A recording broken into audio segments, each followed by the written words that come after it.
5:30 News. A story that gripped Montana and the nation for months. Tonight we're taking a look back at the Freeman saga through the eyes of some of the former and current Q2 journalists who covered it. Plus, the Senate endorses a bill forbidding vaccination discrimination. We'll have the details. But first, Billings Mayor Bill Cole has been in charge for more than 3 years. Now he's hoping to stay in charge as he announces his bid for re-election today. Good evening, everyone. Thanks for joining us tonight. I'm Russ Riesinger. Mayor Bill Cole making that official on the county courthouse lawn this morning. Cole's been the mayor of Billings since 2018 and is hoping to hang on to that position. Q2's Shaquille Cozart has more on the mayor's announcement and what he hopes to focus on if re-elected. Mayor Bill Cole announced this afternoon that he will be running for mayor in the upcoming election. He said that one of the most important topics on his agenda is that people in the community still take COVID-19 seriously. I filed my application to run again for mayor in Billings, Montana. During his speech, Cole spoke of the toll the pandemic has taken, with 3 million lives lost worldwide, almost 600,000 in the United States, and 262 right here in Yellowstone County. He credits community members for their efforts to keep case numbers and deaths as low as possible. The reality is those numbers could have been even higher. I offer my condolences to everyone who has lost someone in this pandemic. Someone like I have, my sister-in-law, Joy. Cole said that if he was to be reelected, the most important topics on his agenda would be to first address COVID-19 and to second address public safety concerns in Billings. We need to focus on public safety. Billings has a crime problem. Our crime rate has doubled in the last 10 years, and we need additional resources, but we also need to use the resources that we've got even better than we are. And working together, I think we can accomplish all those things. Reporting in Billings, I'm Shaquille Cozart with MTN News. Thanks, Shaquille. Now, along with Mayor Cole, multiple other council members will be up for re-election or termed out. Mike Yakowicz and Sean Brown are termed out. Well, Frank Walt, Denise Joy, and Penny Ronning are still in their first terms. The deadline to file for re-election is June 21st, with the election being held on November 2nd. After an emotional debate, the state Senate today endorsed a bill barring businesses or government from making vaccinations a condition of employment or receiving services. That bill is now just a few votes away from going to Governor Greg Gianforte for his signature into law. The Senate endorsed the bill on a 31-19 straight party line vote with Republicans in favor. The bill says businesses cannot make vaccinations a condition of employment and that no person or government can deny services to anyone based on their vaccination status. Opponents of the bill said the law would run afoul of federal regulations, or could, for nursing homes or assisted living facilities with vulnerable populations. Supporters of the bill erupted in cheers when the bill passed. That prompted the Senate chair for day, Senate Carl Glimm of Kalispell, to bang his gavel and ask for decorum. Republican Senator Tom McGilvray of Billings carried the bill on the floor and said that thousands of people had contacted the legislature saying they feared for their jobs if they didn't want to get vaccinated. This is the foot in the door. The camel's nose under the tent, the foot in the door. This is the opportunity to not just have vaccine status on a passport, but your religious preference, your political identity, what you believe, what you think. This is just the beginning, and this is why this bill is so critical and important today. This is just the beginning of the invasion of our privacy and our fundamental constitutional rights. That bill would not apply to vaccination requirements at schools or daycare centers. Also in Helena's Day, Montana leaders gathered to mark their continued efforts to address the issue of missing and murdered Indigenous people. MTN's Jonathan Ambarian reports on the latest steps that the state is taking. On Thursday, Governor Greg Gianforte held a ceremony to mark the signing of a suite of bills aimed at showing Montana's continued commitment to continuing the dialogue about how to deal with what has been called an epidemic. The missing and murdered Indigenous persons crisis has tragically impacted far too many families in Montana. And let me be clear, it must end.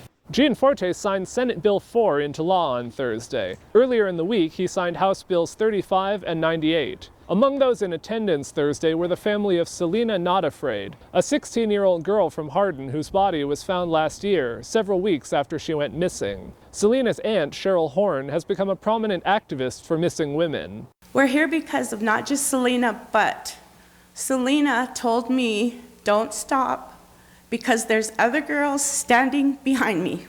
SB 4 from Senator Jason Small of Busby extended Montana's Missing and Murdered Indigenous Persons Task Force for another 2 years. What was one of the great aspects of the task force itself was there were a lot of meetings. There was huge community buy-in, and it kept the light on. You know, it kept people talking. Representative Sharon Stewart Paragoy of Crow Agency brought the other 2 bills. HB 98 also extended the Looping In Native Communities grants to set up a portal for reporting missing Indigenous people. HB 35 will set up a commission to confidentially review missing persons cases. It's important as Montanans to come together and to be able to ensure that our young women, our young men, our people are safe, our children are safe. One thing that everyone at Thursday's ceremony agreed on, these bills are only a first step, and there's still a lot of work to do, particularly at the community level. In Helena, Jonathan Amberian, MTN News. All 3 of these bills passed the legislature with wide bipartisan support. Well, tonight we take a look back at an infamous chapter of Montana history. They were known as the Montana Freeman, and 25 years ago they would put the spotlight on Montana for a long, bizarre armed standoff with FBI agents that would drag on for months. For almost 2 years, the Freeman had refused to be evicted from the secluded 960-acre ranch near Jordan. Looking back on it, I wished I'd had a lot more sympathy for the people in the Jordan area and what they had endured even before the international media spotlight started to shine on Jordan. It was just strange stuff. That was the first time I brushed right up against that. I had no frame of reference on it. They called it Justice Township and had their own interpretation of the law, rejecting the authority of the federal government and using bogus checks and other fraudulent means to heavily arm themselves. The Bible is the only true law. Men make rules. God made the law. A couple of years of threats against a judge, false liens being put on people's properties. How much more of that did people have to take? And then all of a sudden the international media spotlight. That must have been really hard.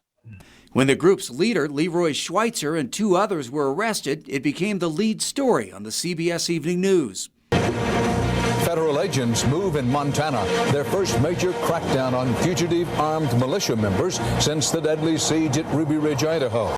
Meanwhile, back on the ranch, about a dozen Freemen and their followers were holed up, claiming they were on sovereign territory. There was this, not a foreboding, but something more than an urgency, because we didn't know what was going to happen next. The Freemen showed their displeasure with the outside world today by hoisting an American flag upside down outside their ranch house. We're the conservators of the peace. We don't want to destroy the law, and you've heard lots of things, anti-government, that type of thing.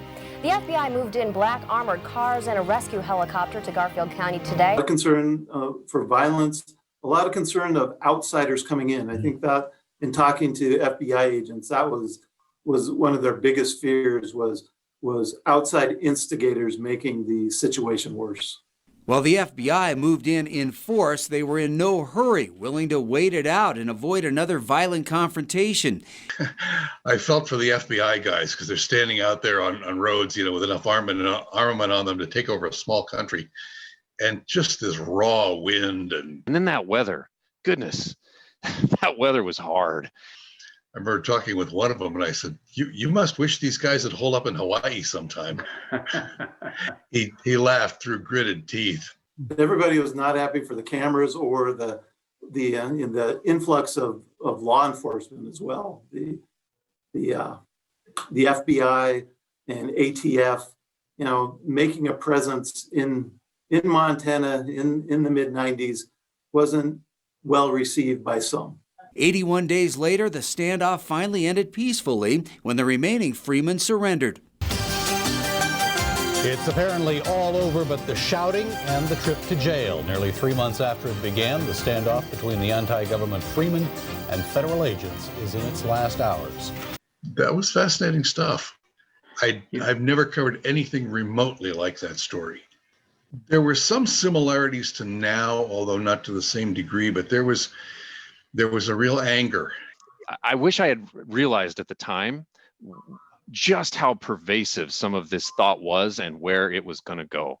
Because even today, we're dealing with people who really are kind of tied loosely, if not actually tied through connections. They're tied philosophically to some of the Freemen. So we're still dealing with some of their philosophies today. Well, the trial for the Freeman was also a spectacle, bringing national news cameras back to Montana again. The leader of the group, Larry Schweitzer, was convicted on multiple federal charges and died in prison in 2011 at the age of 73. 7 others were also convicted and sentenced, with the last of the imprisoned Freemen, Russell Landers, who you saw in that video, passing away just last week. Well, up next on tonight's MTN 530 News here on Q2, what began in 1970 is now celebrated by more than 193 countries.